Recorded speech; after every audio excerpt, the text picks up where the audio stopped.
Hey, beautiful people, it's your girl, Sky Danielle, and I'm back with another video. I don't even want to do an intro, but I just did that shit because I've been going for a while. I haven't uploaded a video. Last video I uploaded was a vlog, and I'm about to tell y'all why.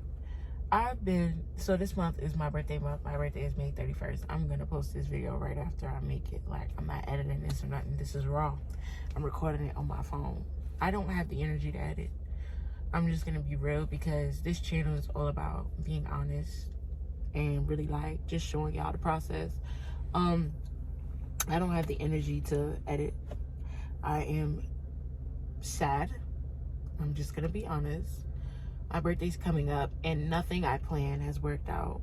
Today is the 22nd and my birthday's on the 31st. I was supposed to go to Puerto Rico. Y'all hear that? I don't even care. If it's something in my car, come get me. Anyway, I was supposed to go to Puerto Rico. I'm not going to Puerto Rico anymore. What else? I was supposed to have a photo shoot this month, but the guy that I booked was rude, and I was vlogging that, and I spoke about that whole experience in that vlog. And it just made me sad because last year, around this time, like, I was turning 21, and I didn't even want to celebrate, because this channel is about healing. So last year I was just getting over a relationship with a man who wasn't even worth 2 seconds of my time. Like, it was not a great relationship for like my mental, and I did a lot of things that I would have never did, you know. I was a different person when I was with him. Like, I was healing from the fact that I did have to get an abortion last year around mid-April, like around the 20th and stuff. I had to get an abortion because honestly, he didn't want the baby. Let's just be real. And I was also very scared and stuff. And I was young, I was 20. I was turning 21. He was like 6 years older than me. And he, you know, he treated me very different. He was very mean, like, when I was pregnant, and I will never forget how he treated me. Like, I would never forget that, Jack, no matter what. And so I did have to get rid of the baby, and it did hurt me, and it changed me. Like, to this day, I'm really, like, still different because of it. Like, I can tell because of that situation, it changed, like, who Shekinah is. I'm hot. I'm gonna turn on my AC. I really hope this doesn't bother, like, the sound on the video, but it changed, like, who Shekinah was.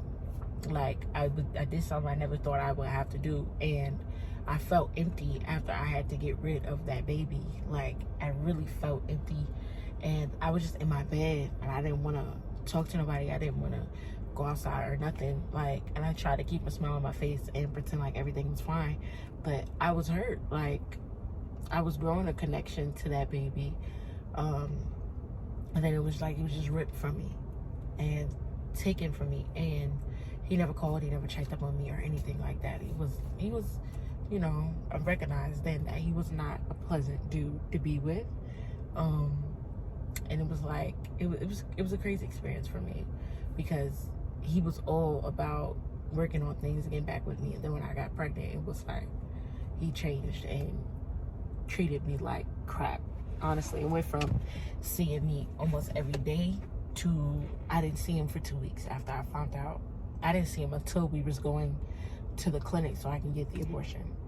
I barely called him. We barely spoke, because every time we got on the phone, he wanted to argue and fight with me. Like, and I already had a lot of, like, my hormones were changing, my body was changing, everything about me was changing, and I was just really going through it, and I didn't need the negative energy that was coming from him. I sent him pictures of, like, the ultrasound that they had gave me at the doctor, even though I was really early on. Like, they had to do an ultrasound because they were afraid that I may have had ectopic pregnancy going on. Like, that's how much changes was going on with my body. Like, I was in so much pain. That's how I even found out I was pregnant. I was in so much pain, and they had to make sure it wasn't ectopic, so they did an ultrasound of the baby. And I think that's when I started to form a connection with the fetus, because at first I didn't want it. I was like, oh, I'm gonna get rid of the baby. But once I saw the baby, I was like, oh no, I'm not getting rid of that. This I love this baby. Like, I just fell in love with the baby. I'm gonna be real. And it just, then I had to get rid of it after it was just 2 weeks, me, Jesus, and that baby. I wasn't raised to believe in abortion, so it was a hard decision for me to make. You could talk all you want, but when it comes down to actually having to do it, that is something totally different. Like, it was a hard decision to make. It was a hard thing to do, and I didn't really have support. Afterward, I didn't really have anybody there for me. So the month of May last year, I was in my room. I was crying. I got the things figured out with my hair license. I got the job at the salon. Thank you, Jesus, for that. But I was sad, and I'm gonna be real. Like, I was in my room, I was crying, and Jesus, he came to me and he spoke to me, and that is the only reason why I got out that bed. I was watching Sunday service by T.D. Jakes' church Sunday service, and Sarah was preaching, and she actually mentioned an abortion while she was preaching. You gotta sit up. Hold up, God, I think you're talking to me. It was like one of those moments. And and he was basically telling me, like, he still loved me. Jesus told me, like, I still called you. I'm still gonna use you. And that's what ultimately made me get out the bed. But even my birthday last year, I didn't have anything planned. I decided to last minute do my hair, and I booked some girl to do my nails. She never showed up. It was a horrible experience. Like, it just wasn't a good experience for me. And then this year, I planned these things because I'm like, this is me getting better. I'm healing. Like, last year I was in such a different space, like, and I'm better now. Like, I haven't spoken to that man, like, in a long time.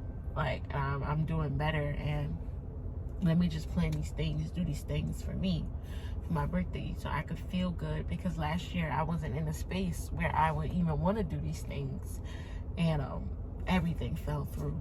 And I'm just here, and I'm really going through it because I'm really thinking about last year and everything I went through.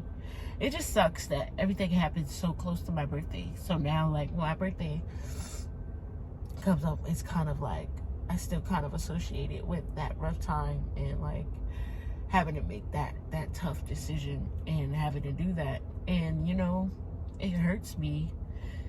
Like, it really hurts me to my core that I had to do that, because it's like I was forming a connection, even though I can't explain it, because it wasn't even like a real baby yet. It was just a fetus. I can't explain it. I don't know if anybody's gonna get it, but it was forming a connection. Every day that baby was inside my body, it grew a little more, and I felt it. Like, my nausea got a little worse, or everything like that. And even though I was miserable with the aborted sickness and everything, it was still like I grew to love it. I loved the baby from the moment they showed me that little black dot on that screen. Like, I was like, that's mine, and I loved it. And then it was like it was snatched from me. So I am kind of still healing from that, and it just disappointed me that everything didn't work out. I mean, my hair appointment's still booked, my lash appointment's still booked. I'm still, I was still going to get my nails done, but it's like, I don't want to do those things anymore. Like, I want to cancel them, because like, it's no point in it. I'm not going anywhere anymore. My wig is actually coming today, because I was getting a wig put on. My wig is coming today, and I'm about to just stare at that wig as that wig stare at me, because now you here and I don't need you no more. Like, my birthday is not going the way I wanted it to go. And I just told y'all about all of that to kind of explain to y'all why I haven't been in the mood to edit. Like, I don't want to edit. I don't want to do anything, but I love YouTube, and I want to keep posting videos because I record a lot of videos for you guys. I recorded a lot of content, and I want to post it all, but I'm in a funk. I don't want to edit. I don't want to do anything. Like, I don't even want to get out the bed. I don't want to talk to nobody. I don't want to see nobody. I don't want nobody seeing me. I don't want nobody texting my phone or anything. I don't want to be bothered. Like, I've hit that point where I just don't